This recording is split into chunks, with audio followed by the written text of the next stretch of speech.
8.2 अंतर्गत हालचाली. पृथ्वीवर काही वेळेला वेगवेगळ्या नैसर्गिक घडामोडी होत असतात.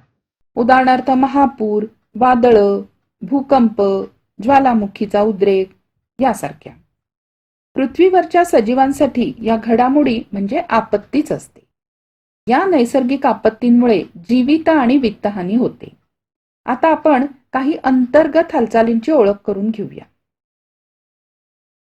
भूकंप आणि ज्वालामुखी या घटना पृथ्वीच्या अंतरंगातील अस्थिरतेमुळे घडतात आणि ही अस्थिरता पृथ्वीच्या अंतरंगातील हालचालींमुळे निर्माण होते.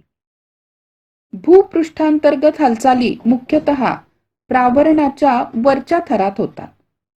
प्रावरणातील किरणोत्सारी पदार्थातून प्रचंड प्रमाणात ऊर्जा निर्माण होत असते आणि या ऊर्जेच्या लहरी एका ठिकाणाहून दुसऱ्या ठिकाणी जातात. या प्रवाहामुळे पृथ्वीच्या अंतरंगात अस्थिरता निर्माण होते आणि हालचाली होतात. या अंतर्गत भू हालचालींचं वर्गीकरण गती, दिशा आणि भूरूपांवर आधारित केलं जातं. गतीवर आधारित हालचाली म्हणजे मंद भू हालचाली ज्या सातत्याने होत असतात, उदाहरणार्थ पर्वत आणि खंडांची निर्मिती.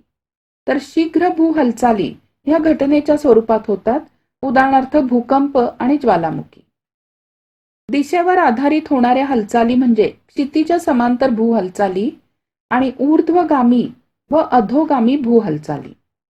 तर भूरूपांवर आधारित हालचाली म्हणजे खंडजन्य, ज्यामध्ये भूखंड, पठारे आणि उच्चभूमी निर्माण करणाऱ्या हालचाली, तसंच पर्वतजन्य म्हणजे वलीकरण किंवा प्रस्तरभंग क्रिया यांचा समावेश होतो.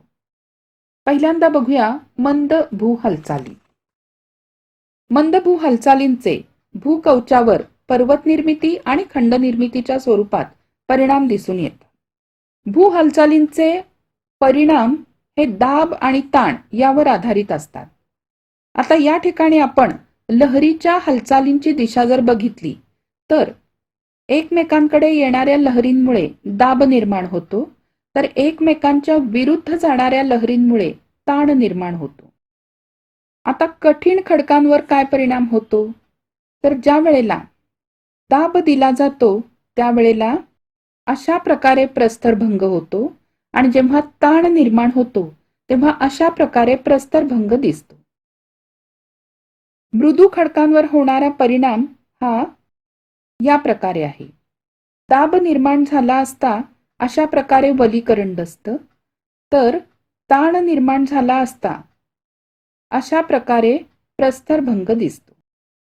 आता यामध्ये पहिल्यांदा पर्वत निर्माणकारी हालचाली बघूया. पट्टीच्या दोन्ही बाजूंकडून पट्टीच्या केंद्राकडे दाब दिला गेल्यावर पट्टी सरकते आणि तिला घड्या पडतात. अशाच प्रकारे भूकवचात दाबामुळे हालचाली निर्माण होऊन भूकवचाला घड्या पडतात. वली पर्वत पृथ्वीच्या अंतर्गत भागातून ऊर्जेचं वहन होतं आणि या ऊर्जा लहरींमध्ये मृदू खडकांच्या थरावर क्षितिज समांतर आणि एकमेकांच्या दिशेने दाब पडून वळ्या निर्माण होतात. दाब तीव्र असेल तर वळ्या मोठ्या प्रमाणात पडतात, परिणामी पृष्ठभाग उचलला जातो आणि वली पर्वतांची निर्मिती होते, उदाहरणार्थ हिमालय आणि अरवली. पट्टी दोन्ही हातांनी दोन टोकांना धरून विरुद्ध दिशेने ओढली तर ताण निर्माण होतो.